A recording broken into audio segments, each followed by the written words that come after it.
Hey everybody, and welcome into this frequently asked question video. I think I might get this one every week. Is or can my twin flame be a narcissist?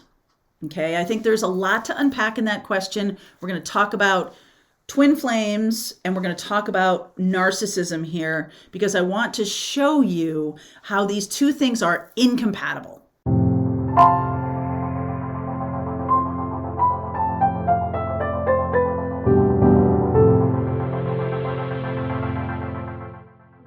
So I have a couple of things to offer you. I have created a video called What Type of Twin Flame Am I? I'm going to put a card to that video. So if you want to understand more about your twin flame journey and the purpose of it or how it's constructed, you might want to check out that video. I've also done a couple classes on this, a class called The Empath and the Narcissist, and a class called the Plutonic versus twin flame relationship. So I'm going to leave those class links in the description box below.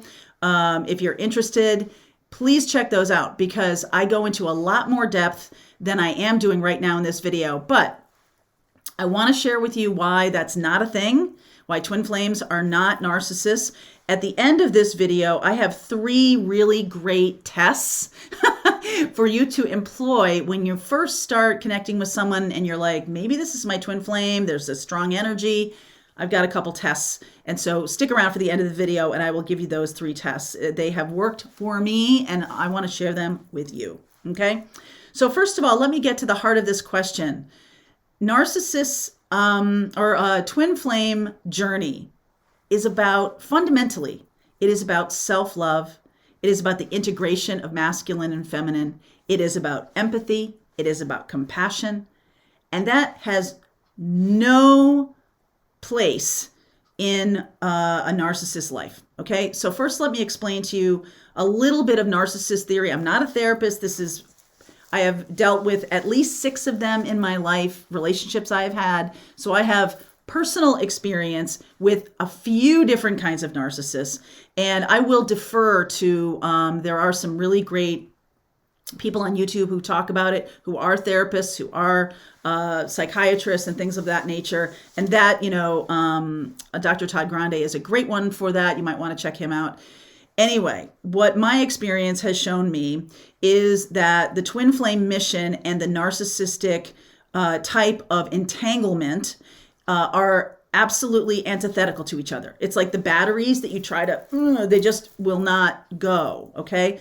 And so what happens to a lot of empaths and narcissists can really attract each other. And it's only when the empath starts to realize their healing needs to be amped up that they can actively repel the narcissist. A lot of times empaths really attract narcissists because of how they are showing up in life. And after you work through your own wounds, your own chiron, your own everything that you're looking at with your own healing. That's why twin flame journey is so much about, hey, do a lot of healing for yourself, because I do see a lot of you guys getting sucked into twin flame relationships, or you believe they're twin flame relationships, but they're really not. Okay, so I want to save a lot of you from making this mistake. Hey, if it's on your path to go through this, who the hell am I to argue with the universe and what they have in store for you? You made a lot of contracts when you came into this life. And I do believe that folks who are on the narcissistic spectrum, now let's just talk about this for a second. Narcissism is a spectrum, okay? It is a personality disorder. And it is something that the further you go down toward malignant narcissism and psychopathy and sociopathy and things like that, the less you will make the mistake, okay? But here's the thing. Malignant narcissists, psychopaths, sociopaths are extremely charming. Their job is to bond with you very quickly. They want to get you into their web. Narcissists do love long-term relationships because it ensures that they have a supply of self-worth, but it's coming from another person, like as the empath, showering them with praise or realizing that, oh, maybe their just ego needs a little boost. No, it doesn't. Okay, it doesn't. This person's ego is very healthy, but they suck energy from you. All right. So when you realize that people can have, everybody has a little bit of narcissism in them. You wouldn't get out of bed if you didn't have a little bit of that, because it is about doing things that you care about. But when you get to the place when it's a personality disorder, when it's diagnosable, it's in the DSM-5, it's diagnosable. Okay. When you get down to that place, it becomes diabolical. So it's like this person isn't even aware. They may be aware. A lot of Sam Vankin, I think is how you pronounce his last name. I'm not sure, but I've seen some videos on YouTube of like self-described and diagnosed narcissists telling you what to watch out for. It's sort of like Dexter, like the serial killer is helping you to understand the process, because it is so different and outside of the empath's experience. And the empaths, I definitely am one. You are watching, probably if you're watching this video, we are here to do healing work. We are here to shine our light. We're here to do all that stuff. But it does have to, I feel like people on the twin flame path might get narcissists coming across their path in order to realize that the love needs to go towards self. Okay. It's kind of like when you have these scrapes with these type of people, when you get out of it, there's a lot of shame and there's a lot of PTSD and there's a lot of all those things. But every single thing about it, everything that I've read and heard about it and experienced about it is about going into yourself and taking care of yourself and working on self-love and working on boundaries and working on all of these things. So as an empath, one of the things you can pay attention to is the mission of twin flame. Let's talk about twin flames for a second here, because that's what we're doing here, is about love, fundamentally love. Okay. Those people on that spectrum, I feel, and it's my experience, and I have talked to a few psychiatrists and psychologists about this who say they don't really do love.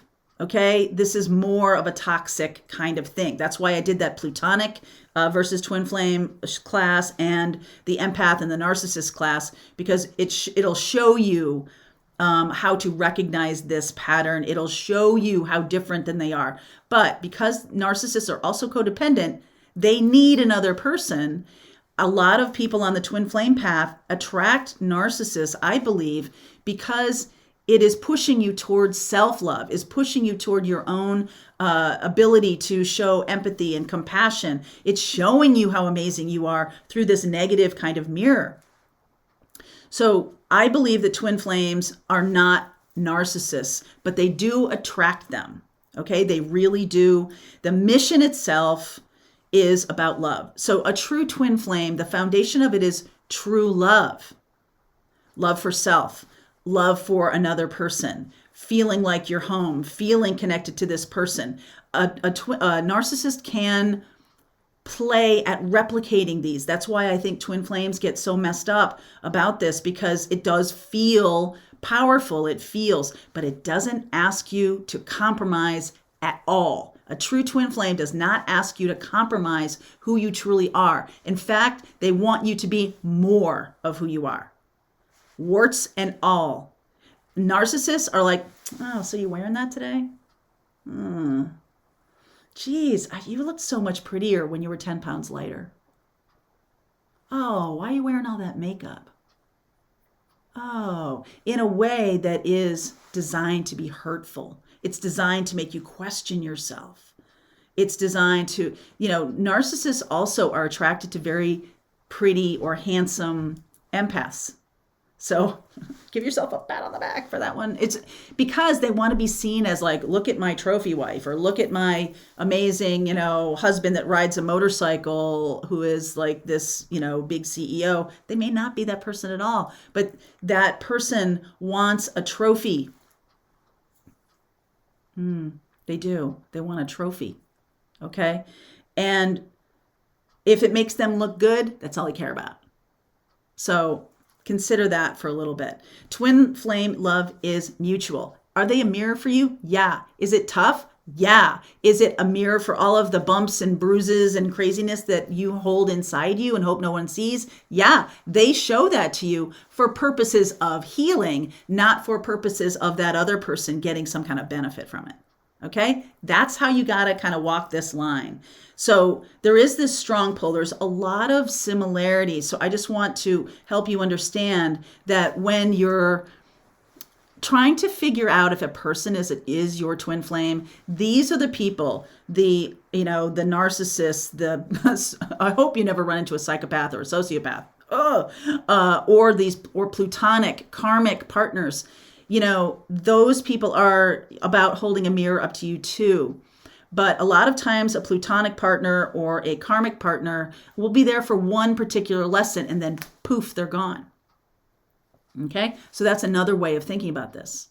So I want to give you a couple of tests. I said I would give you a couple of tests to out the narcissist, and I have used these to great benefit on my part, even entertainment on my part, which I'm a little bit ashamed to tell you, but it's true. I stay Queen of Swords now until I go through this early process. And I definitely have been someone who believed in love at first sight. I have believed in a lot of romance, fairy tales, and all of that stuff. And I kind of don't want to destroy that part of me. But so I have that little girl in me that really wants the meet cute and really wants all that beautiful stuff. But now I have this awesome Queen of Swords stands next to her who doesn't let these people in. And if they do come in, it's short. It's not 5 years of my life anymore, okay? So here are 3 tests. You ready? You got a pen, pencil? Ask this person when you're out at dinner, if you suspect this person to be an or just do it anyway and see what you get from people. It's really interesting. Friends, bosses, everybody, okay? Ask them what they would change about themselves. Number 1. What would you, looking back on your life, what would you change about yourself? You'll see the gears kind of mash up in their head. They won't know how to answer that. They'll be searching around for the correct answer. Kind of like in a job interview when someone says like, what mistakes have you made and what, in your career? And you're like, well, I'm too kind and wonderful. So, right? And you're just like, that is not true.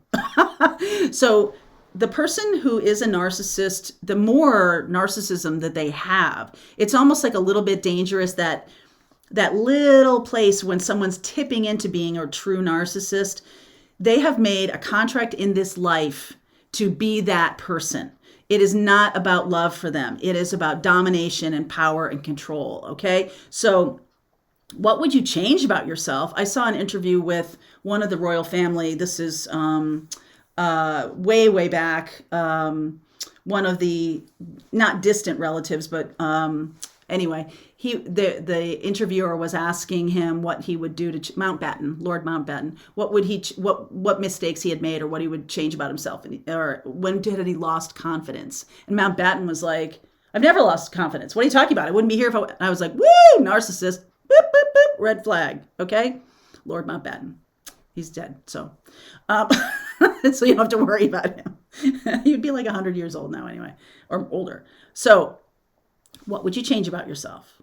What mistakes have you made? Getting them to be vulnerable about their own true bruises and there's a lot, because narcissism can flip into being a victim. You might see someone like go into victim mode, then the answer might be victim mode. So that's something to put a little asterisk about. And your intuitive sense, this is about also elevating your own intuition. Are they bullshitting you? Are they saying something that sounds good but is still like, oh, I'm such a victim? That's a red flag for me. Okay, that's a red flag. Pay attention as you date this person or as you work for this person or whatever. Do they have empathy for other people? Do they truly enjoy someone else's success? Narcissists cannot do that. They can't. Even though they want a partner who's somebody who's awesome, eventually a narcissist will try to tear you down. So if you are somebody who's really sparkly and have your own business and are really amazing, and this person, a couple months in goes like, oh, well, I don't think you really know what you're doing, or tries to undercut your self-confidence or something like that.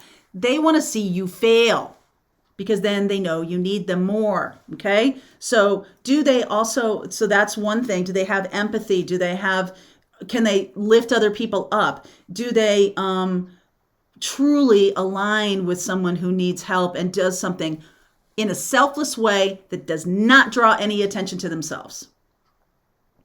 Okay. Do they have empathy, and are they able to, revel in other people's success?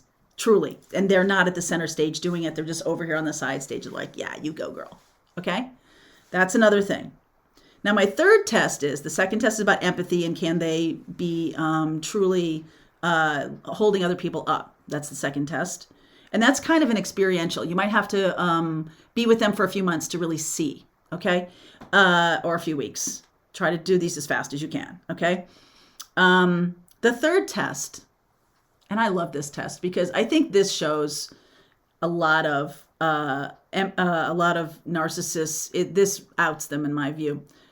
Say no. Say no.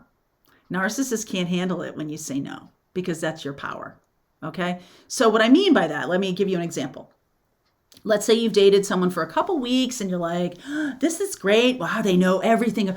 They can just see me. They can just be, they're my person and everything like that. On the third, fourth, fifth date, with a boss, sometimes you have to take a job to really see these people, and that's a shame. But on the third, fourth, fifth date, say no. What I mean by that is, let's say you kind of are getting the feeling that they are always the one who makes the plans. They're always the ones who want to control the environment. Narcissists have a pattern. They take a person to a date. On the first date, here. Second date, they go here. Third date, they go here. Fourth date, they go there. Okay, they have a pattern. Maybe the third date, they delay it, or something happens. Like, they're just trying to see how much they got you. And also, with their plans, they want to be in control of it. So this is the test. It is saying no, like, hey, let's, you knew you were going to make plans for Friday. Hey, let's, there's this great Mexican restaurant, amazing tequila, fantastic, everything about it. Let's do that Friday night. And this is like Tuesday or something like that, Monday or Tuesday. And you're like, yeah, not into Mexican this week. Let's go to a movie, or let's, not just a change of dinner, but like, woo, really change it up. Oh, I have tickets for the sympathy. I have tickets for the symphony. They may not like the symphony. Okay, they may say that. They're like, oh, I'm not really into the sympathy. The symphony. I'm not really into that. Okay. You might have to do this a few little times. It's not important, because they might be really good at their answer. What is important is how long it takes them, because sometimes the gears mash up in their head. When someone is not going along with the plan, do they get really flustered? Do they never let you make the plan? Do they try to one-up you? Do they try to... Those are definitely red flags for me. Saying no in general is a good test. And I've even done this before. If you're shopping with them, they're notorious for wanting to dress you and things like that. Like, we're so the same. Like, this is something I like. You should like it. And you're like, not really. I'm not really into that. There's just no couple on the planet that is going to like everything the same. But a narcissist wants to rope you in to these statements that you make. Okay, so, I guess a little bonus here, the fourth one is, be careful of making blanket statements that they can throw back in your face later. Because this happens kind of soon in the relationship, where they're like, oh, I thought you said this. Because narcissists, this is the bonus one. Narcissists are they're good learners when they're trying to get intel from you. They're not really good listeners when it's about something you care about. They're good listeners when they're trying to get intel. So be careful about telling the stories, giving blanket statements of what you always do or you don't do. They will sit there and they will take mental notes on what you like and what you don't like, so they can kind of like become that. So you think, Okay, so those are 3 tests plus a bonus. So I am going to recommend to you that you might want to look at that video, what type of twin flame am I? I don't really go into this narcissism thing, but you might find it meaningful and helpful. So I'm going to, I have the card, but I'll put another card here, the end, whatever, how it works. So you can go right to that video.